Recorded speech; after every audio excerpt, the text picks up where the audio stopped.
Hello, SGI members. It's Rebecca Cassel here. We wanted to pop on and talk to you a little bit about what's going on in the marketplace and in the country with the COVID-19 situation.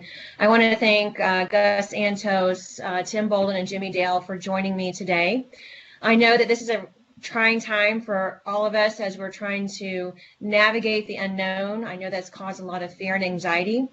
As leaders, our teams are looking for us to bring the calm, to reassure them, to be able to help them and guide them with everything that's going on.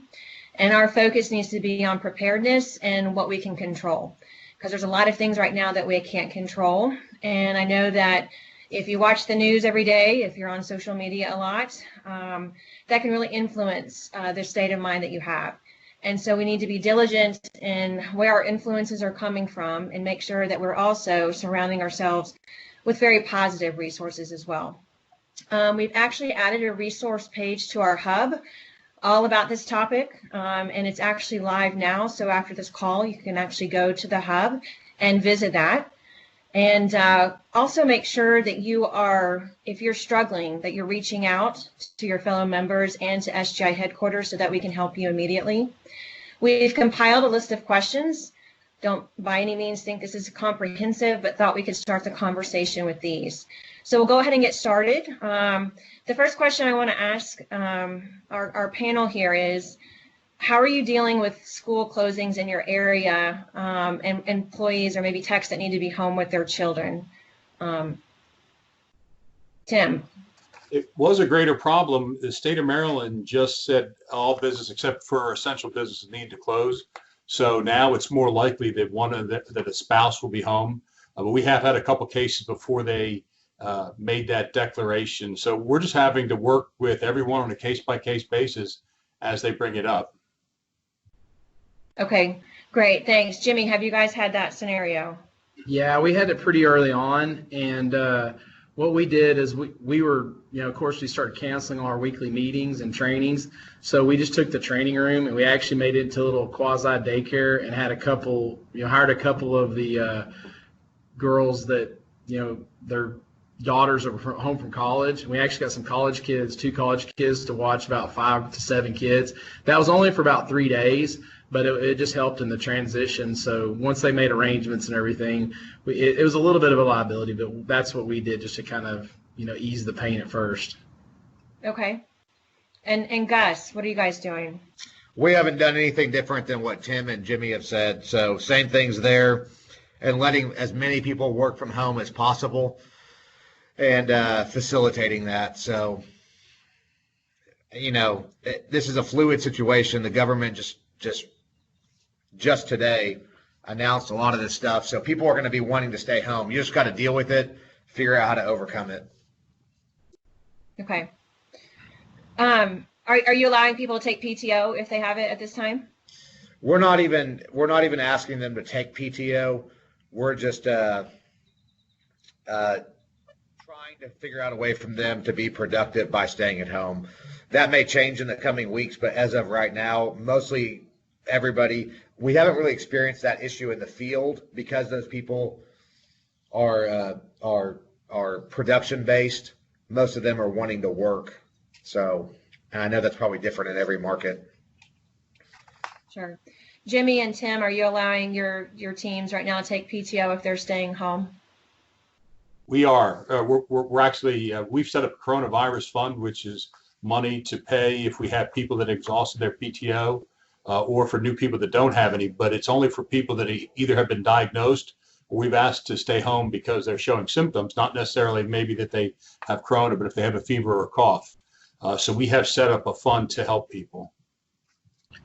Yeah, for us, it's a PTO like based if you show symptoms or, you're sick. So we got a couple of guys that are sick and they're on PTO. And then when they run through their PTO, we've got another 2 weeks that we're paying just, from the company if it goes that far. So I think our policy is if you had direct contact, like if your spouse or somebody that you live with, that they have the virus, then you go into PTO at the 2 weeks.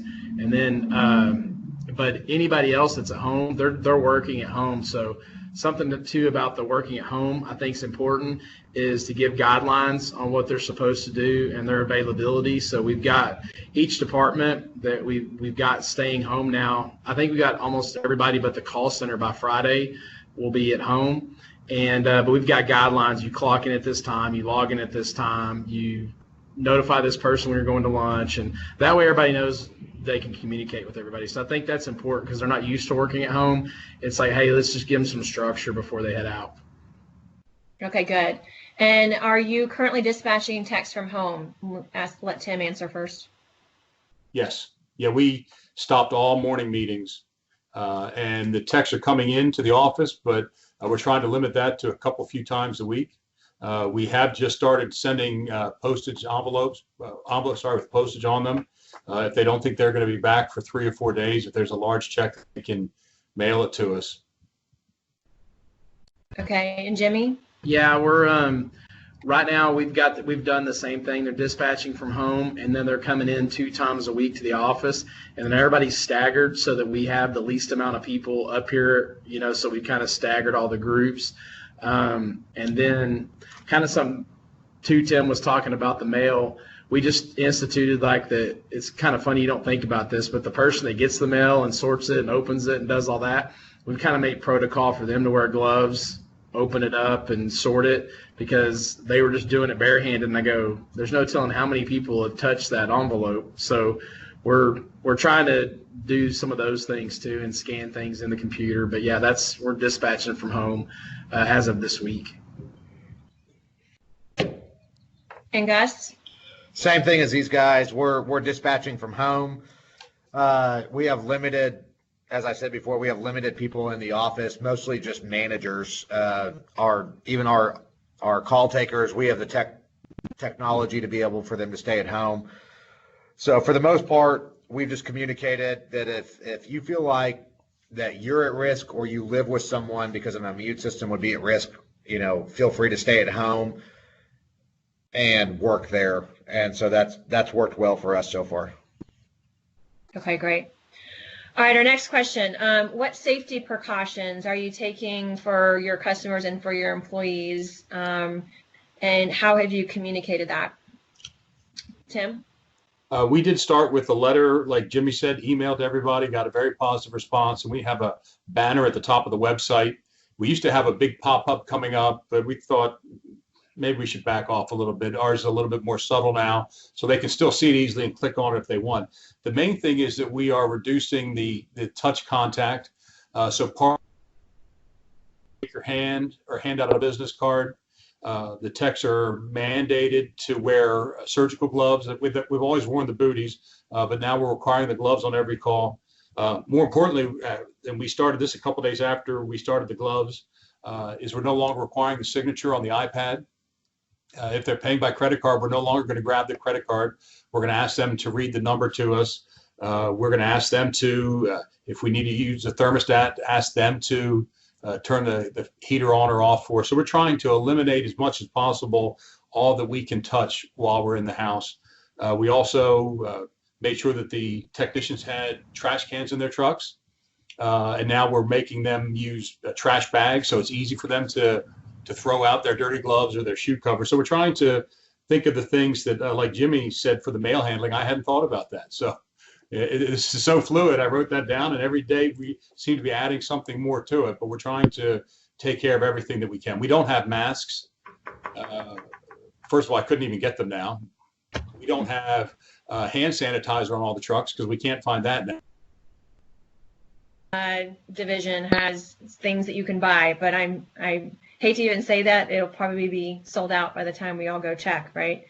So thank you, Tim. Jimmy, any additional things that you guys are doing to what Tim had said? Yeah, I mean, one of the things that we're doing is if a customer, of course, doesn't want to touch the iPad and things like that, we're actually having them just email us. We're emailing them the work and then having them email back the approval. So that helps, whether it's and we're trying to make that no touch, transaction. And so as well, just stuff that you don't think about, like drain cleaning guys, face shields, like, masks, of course, gloves, like Tim said. We're having the guys wipe and spray down their tools. Part of the problem in that is that we can't go buy 1,000 cans of Lysol. So we've got spray bottles with like bleach, and we're mixing those in the back and diluting those so they make them available for the guys to spray down their tools after every job. So we kind of do these little 10 people huddles that are spread out, and we were like, hey guys, we inform them about what they need to do at the house. And if they feel, another thing is allowing them to, if they feel uncomfortable, if they go to the house and feel uncomfortable about servicing the house, to give their manager a call, and that we'd handle it, through the phone and ask the customer to reschedule or whatever. So that's what we've done. Great. Thank you. Gus, anything else? Yeah. When you put me behind these two smart guys, every time I'm pretty much going to say we're doing what these two guys are doing. So switch the order. Yeah, we're doing the exact same stuff. One of the things, I don't know if they've said it, but every single customer that calls in, we're asking the customer, have you guys been traveling? Has anyone been feeling symptoms? When we dispatch the guy, we're asking that. I think that's a two-edged sword, because it helps the consumer understand that we're being really diligent about our technicians' safety, which in turn helps their safety. And so we're doing that. And then, we have for every facility that we have at least one person that's going around and wiping everything down. And I told them, I said, just do it like the Golden Gate Bridge. As soon as you're done painting it, just go back to the beginning and start painting it again. So we literally have people, it's all they're doing for each facility is walking around and spraying and Lysoling everything. And as soon as they get done, then they're just doing it again. So those are some of the things that we're doing. Okay, good. And I know that some of you said that you're telling the customer when they call, you've sent a letter to your customers. Are you guys doing any other advertising around the precautions that you're taking, anything like that? Gus, I'll ask you first. Yeah, our TV commercials have our guys spraying their hands and, giving fist pumps or leg shakes or whatever they're calling that now. I would just encourage every single SGI member, look at everything that you're doing in your company from the lens of a customer, in any way that you can incorporate this situation and the precautions that you're taking. You need to do that. That's going to be different for all of us.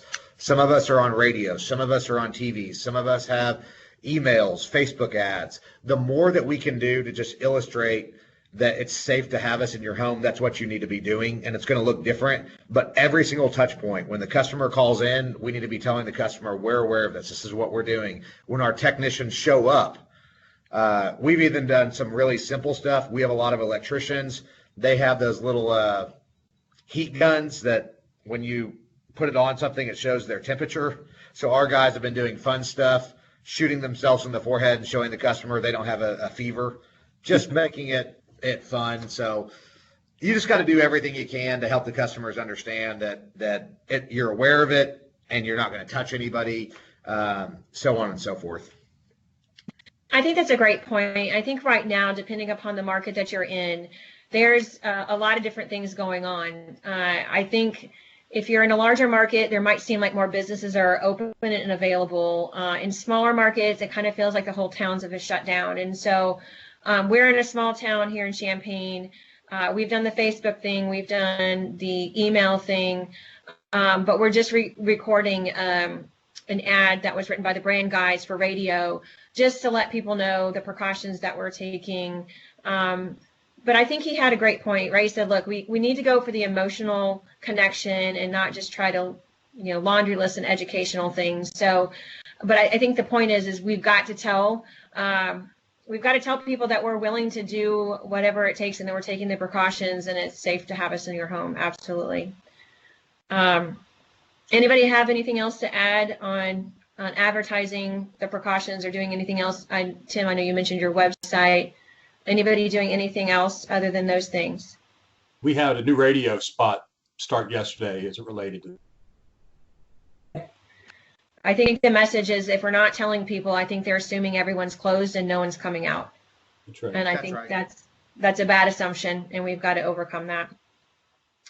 Okay, this is a big one. How are you keeping your teams calm right now, especially since it's harder to meet in groups, especially since we're not doing the morning huddles and the things that maybe we're doing before? Well, let's do that one first, and then I have a follow-up question to that. So, Jimmy, I'll let you start this time. Well, we're doing videos that we're sending out to the guys, and just talking to them about staying safe, and just really, we told them, hey, we got to stay calm, guys. They'll shut the restaurants down, but they're probably not going to shut us down just because of flooding and if electrical's out and things like that. So we're probably going to be right before the first responders before we get shut down. The other thing, though, is also kind of letting them know what's going on, and talking to them about the percentages about, hey, look, there's still not going to be more people die than of the flu this year, and just kind of giving them, some of the information. Like, Italy has a huge death rate compared to the rest of the country, and they said it's 6-year-old women that smoke are really high, they have a high chance of fatality. So we're trying to talk to them about protecting themselves, staying calm, but at the same time being careful, and saying, hey, look, if you've got a child at home or a family member at home that has a respiratory issue, we need to figure something out here. If you live with an elderly, if you're taking care of your mother or father, hey, we need to do something about this. Whether it's like, if you're going to be out and about, you don't even live in the house with them anymore, and find other means of place to live. But we're kind of talking to them on that basis. I think really just keep talking to them about staying calm. There's a lot of stuff in the media that's almost irresponsible, that doesn't even have a source. Like, hey, 2 people in France died at the age of under 40. We don't know if they're male, female, or what city they're in. They literally tell that there's no source behind that story, and it just scares the guys, because most of them are that age. So we're trying to really just inform them as much as possible, and let them know, hey, if you do get freaked out, just call us and let us know. We'll make arrangements, So that, I think that's the big part. So how are you sending the videos? Are you using like a platform like WebEx or GoToMeeting or something like that? Yeah, all those things are pretty much slammed. We're using our software. Our software has the ability to send out text. So we're doing that. Okay, good. Gus, what are you guys doing to weather the storm with the Yeah, the main thing for our team members, I think, is 3 things. Is first of all, be incredibly empathetic. Most business owners don't probably think this is as big as a deal as some of our team members, but be extremely empathetic. You don't know what people are going through. You don't know how they feel about it. You don't know what situations they're dealing with at home. And so just be extremely kind, extremely nice, extremely empathetic, listening. The second thing is over communicate to what Jimmy said. Obviously for me, I've been at the office every single day. I'm going to continue to be. Today I shot a video just on my iPhone of walking through the office and talking to people. Downloaded a simple app that condenses the video so I could send it to all of our team plus all of their spouses. That just shows, hey, we're up here, we're working, we're talking, over communicating every single day, at least sending out something from the owner. If you have a company where you're not able to see everybody, talk to everybody, I think that's really important. And then same things that Jimmy's saying is just educating people, and being what I call the adult in the room. Somebody has to be, and telling them, hey, you're in a blessed situation. You're in a great industry. We're an essential service. We're going to be working. We have people to take care of. This is what we do. You guys are heroes. Keep doing what you're doing. And so the big thing is just over communicating, staying calm, sending out positive messages.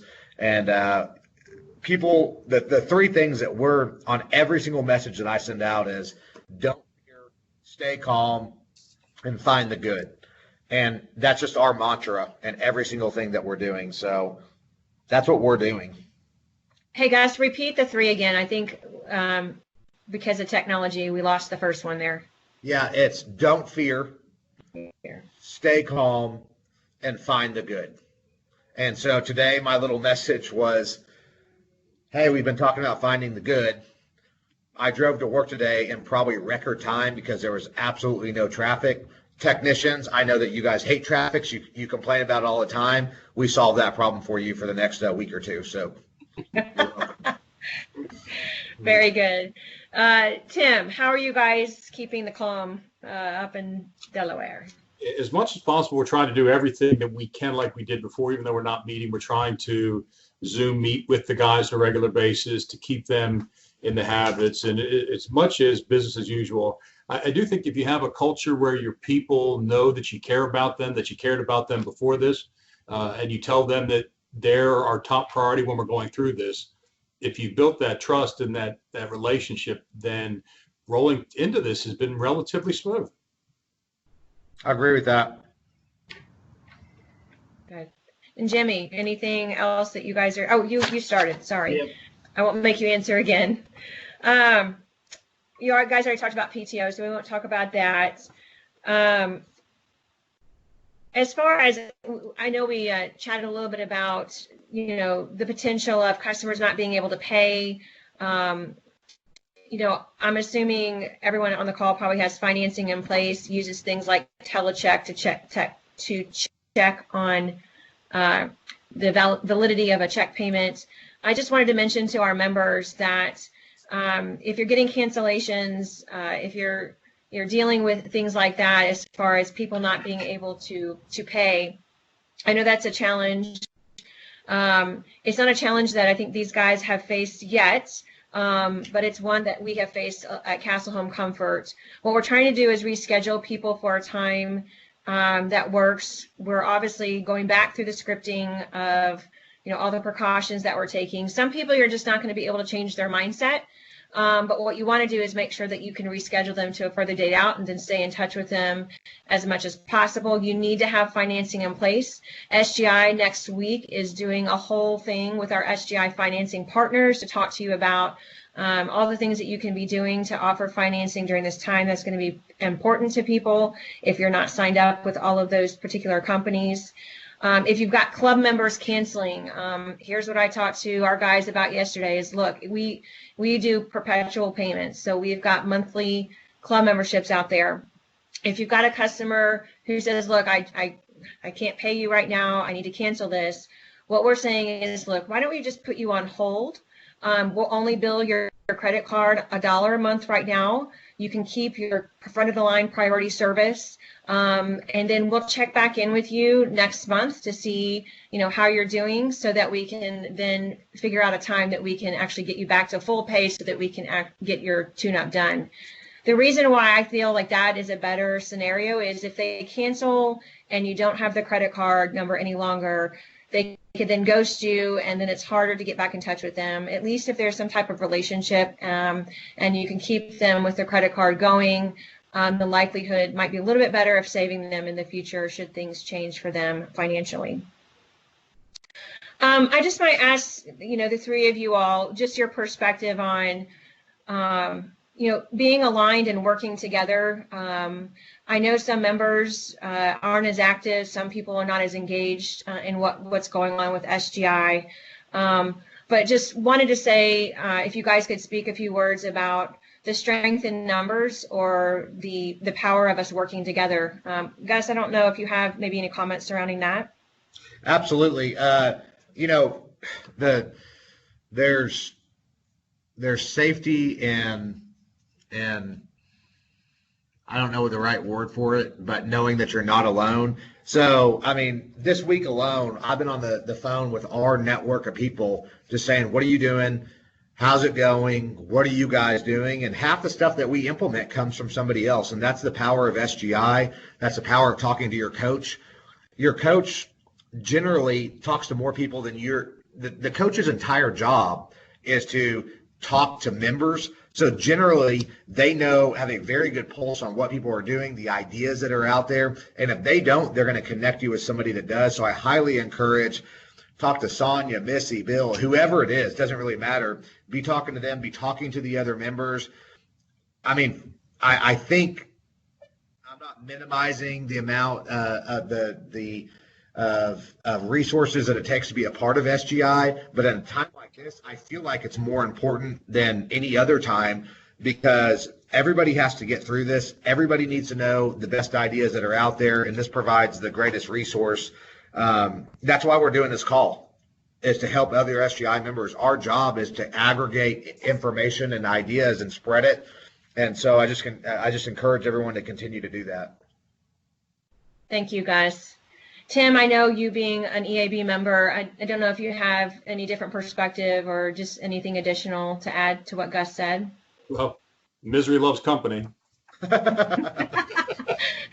So as much as anything, just talking to people in the industry and knowing that there are other people that are going through what you're going through and how they're working on it, I think that can be very therapeutic. So I agree with Gus.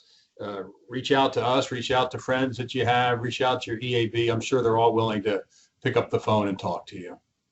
Great, thank you. And Jimmy, any kind of last things on that?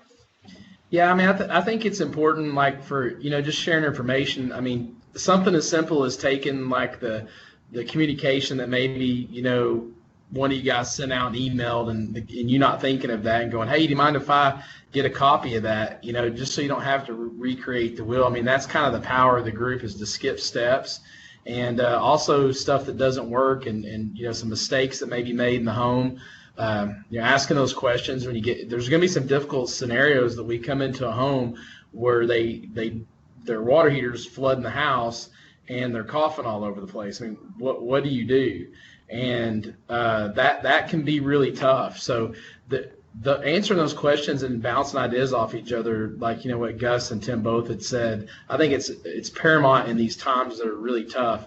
And yeah, even crying in each other's beer a little bit, and I was joking with my guys, and they got a big kick out of it. Go, yeah, I think I drank so much last night that I almost passed out just because of all the stress and everything of trying to rearrange everybody. And I think it, humanizes us. They thought it was pretty funny. They were like, yeah, I go, we're just like you guys, man. We get over our head and get stressed out. But it does help to have guys to talk to and friends that are in the same boat you are. And I think it's just really important for us to communicate a lot with each other at this time. Thank you. And thank you all. Thank you guys, Jimmy and Tim, for being on this panel. We've got the resource page that I mentioned on the hub. This video will be up there, and you can watch it, you can share it.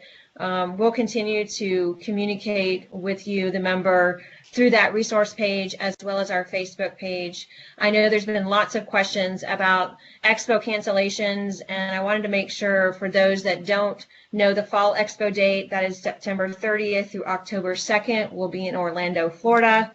I know some of you all needed to change flights from the last expo due to airline restrictions on cancellation. So wanted to make sure you had those dates. And we just are here for you. We encourage you to reach out. Don't self-isolate for help. Please make sure that you are connecting with your coach, with myself, with any of these guys on the phone, with any of your fellow members. And we'll talk to you soon. Thanks so much. Bye, guys.